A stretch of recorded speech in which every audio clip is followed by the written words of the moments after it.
The U-2 has been re-engineered for the space age and is flying more than ever before. And this morning, you're going along for the ride, 14 miles straight up with ABC's senior national security correspondent, Jonathan Karl. The U-2 flies so high, so fast, the pilot wears a spacesuit. We're not quite in space, but we're pretty darn getting up there, getting close to it. The military doesn't like to talk about this plane much. This entire nose gets replaced by noses with sensors in them. Its missions are secret, much of its technology classified. I became one of the few civilians ever to fly in a U-2.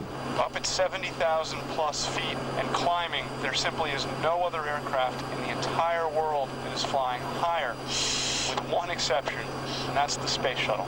Before getting in, you need to learn how to use the suit worn by space shuttle astronauts. We are on our way up to 75,000 feet at this time. And how to survive ultra-high altitude, including 3, 2, 1. a catastrophic loss of cabin pressure miles above the Earth. Nicely done. Out on the runway, you can see why the U-2 is considered the most difficult plane in the world to fly. A U-2 is coming in right now to land, but to land, he's going to need the help of a pilot traveling, speeding along the runway, talking him down. We'll get to about 100, 110, sometimes even 120 miles an hour. The pilot is now talking that pilot down. That pilot is in a spacesuit and has no visibility below. He cannot see the runway. Good Morning America flew in one of just 5 U-2s in the world with 2 seats.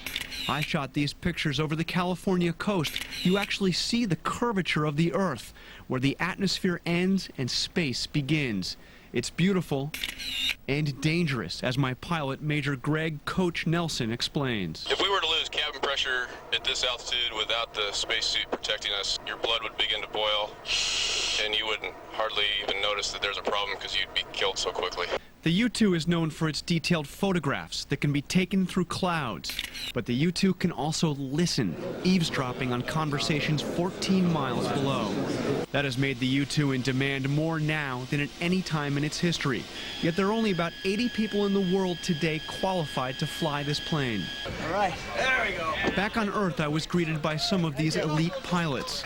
Pretty much at any moment of the day or night, you can look up and know that somewhere over the Earth, one of them is up there at the edge of outer space, watching and listening.